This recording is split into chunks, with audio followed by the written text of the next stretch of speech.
This right here is exactly what we are looking for. We have found the mother lode in this hole. How's it going, guys? Welcome back to another episode. It is myself, Michael? Yes. Yes? What? And Robbie over there. Doing my video, Michael. You want to say hi? How's it going, everybody? Michael says hi. What we are doing right now, we're on a very small body of water, like way off in the absolute middle of nowhere in the woods here in Wisconsin. I mean, there's not going to be a sound of traffic. We're not going to see anyone all day. It's a really, really, really beautiful, small, peaceful lake here. And we are muskie fishing yet again. We failed yesterday, or we actually kind of succeeded, because we indeed did get a bite from a mid-40s inch muskie, but it broke us off. So today we are trying again. What we're doing right now, we are using the graph right here. So what I pointed out and why I told you guys this is the money hole, this is a big tree and there are fish all throughout it. What we're doing today is we're finding cribs and brush piles, and we are putting up tip-ups and automatic fishermen with live shiners to hopefully attract some muskies that are hanging around these brush piles. I'm also going to be doing some jigging because we have absolutely no idea what's in this tiny little hidden lake in terms of panfish, bass, anything other than muskie. We just know there's muskie in the lake. I think Robbie's only fished it like 1 or 2 times for muskie, and they did decent. So other than knowing there's muskie in here, we have absolutely no idea about anything on this little lake. So that's all we're doing right now, just exploring, popping a bunch of holes, and figuring out the best places for the tip-ups. We have a flag already. It might be a minnow tripping it. Ooh. Is it a minnow trip? Sad. That's a sad sign. Yeah, that looks like a minnow. But it's way over there, though. Someone's down there, right? Somebody hanging on it? I don't know if he's hanging on to it. I definitely was in that tree. It's gonna be dangerous. Oh, is it a muskie? Oh yeah, I can't see. Well, it's swimming like a... Does something have it? I mean, someone's gotta have it, right? Yeah, something. Oh yeah, someone's got it. Oh man, Michael, get this.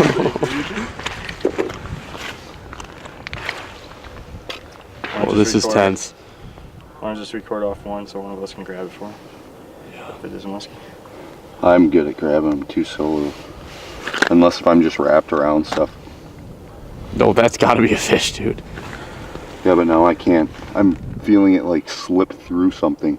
Like heavy now. I'm pulling on it pretty hard. Could be a mosquito. Well. Did he get you in a tree? See all that? Yeah.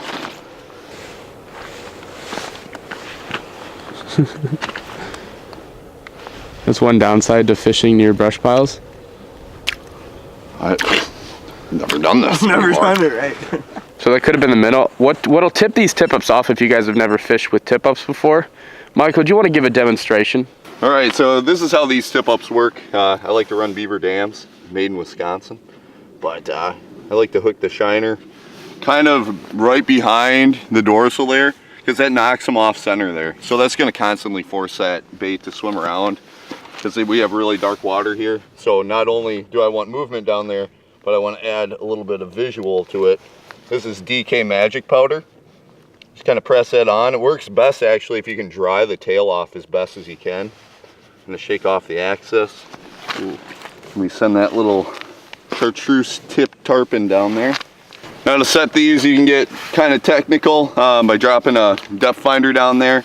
Normally I'll do that if I want to be fishing for walleyes or really get pinpointed down for big pike. But for right now, I just kind of eyeball it. I'm 6 foot, so I have a 6 foot wingspan. Fishing 12 feet of water. Pull that out, there's 12. Reel this up just a few feet. Now with these bigger shiners, a little trick that I learned, I like the fat part of this tee here going towards the flag.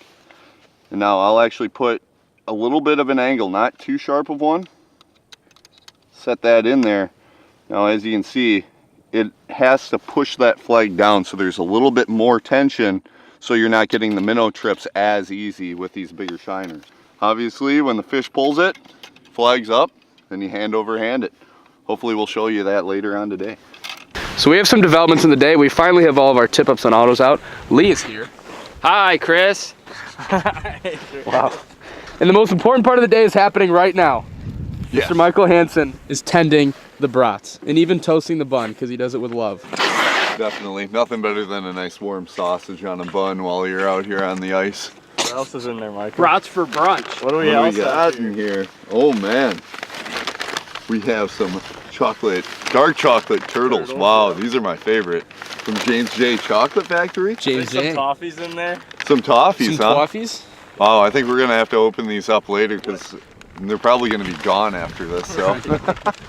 Roby and his father have started a channel making candy and chocolate, so if you guys want to check that out, definitely go down that route. Yep. Lots of people love candy more than fishing, right, Robbie? Absolutely. His dad is Willy Wonka. Yep. I'm an Oompa Loompa, so. It's a thing. I can't focus on Willy Wonka when I was handed this. Wow. Oh my goodness. Even mustard? Dang. Oh.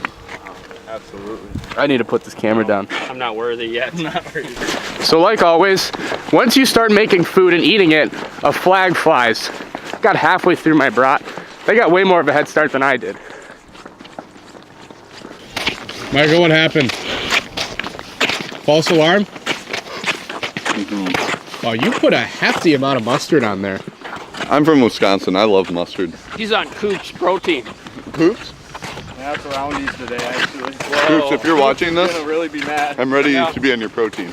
Gonna lose your contract.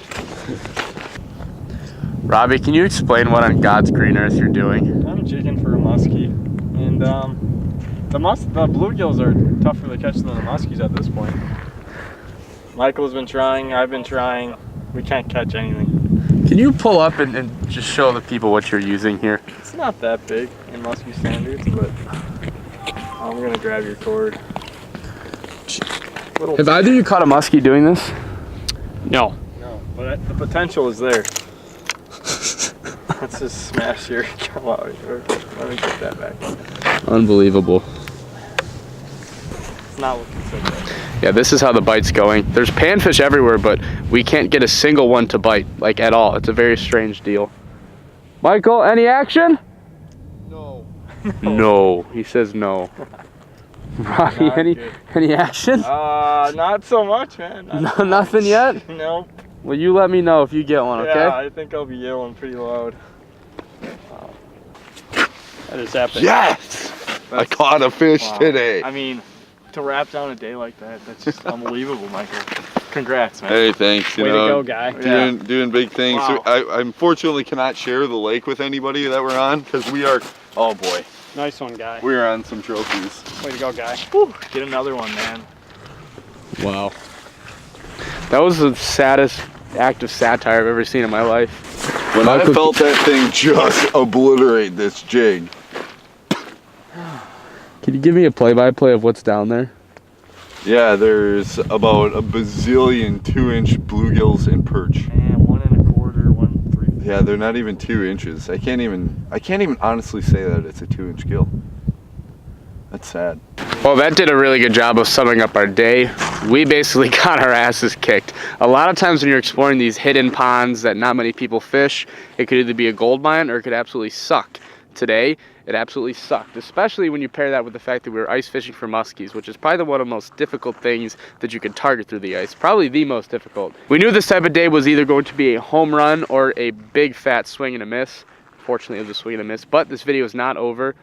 I'm gonna do something tomorrow morning. I'm just not sure quite what that is yet. We're gonna go pick up all the tip-ups here shortly and then get on out of here. All right, we are back home now. Look at this. Just absolutely beautiful weather. So this video and this weather we are having outside is very indicative of the November and December I'm having fishing-wise. I truly can't remember a November, December that has been just so consistently poor for fishing. I've tried to stop traveling so much for my videos and try to keep it more Midwest-centric because I've traveled way too much this year and want to keep it more local. I mean, that's how I started. But we've only had safe ice for like 3 or 4 days. The times I have gone on the ice were no bueno. The bite was not good. I mean, this was day 2, 2 days straight of sun up to sundown muskie fishing, and we had 1 bite and 0 fish. A couple panfish the first day, but absolutely nothing today. And typically, I wouldn't be showing you guys these videos, but I know one of my previous videos I uploaded, I told you guys that like I had to scrap 4 videos in a row because there was just not much going on. This video was at least slightly interesting, but more so you guys were adamant in telling me that you still want to see some of these videos that are fails, because let's be honest, a lot of times you go fishing, especially myself as a content creator, going out with a goal and trying to film something, a lot of times it is a fail, especially when you're trying to ice fish for muskies. I'm thinking things are going to pick up very soon because, I mean, we're almost in January. The ice bite we're finally going to get safe ice here soon. I mean, there's the options of what we've been able to film in the Midwest have been very limited. I mean, John has been going carp fishing every week, multiple times a week. I've been with him twice, but we haven't gotten a video from that either. So in January, I've got a couple really cool ice videos planned that I'm excited for. Just something other than ice fishing for muskies, because I think I'm done with that. They don't like me very much. Either way, thank you guys so much for watching this video, especially if you still are watching this video, then you are a trooper. Hopefully, fingers crossed, much better videos on the ice are to come in the new year.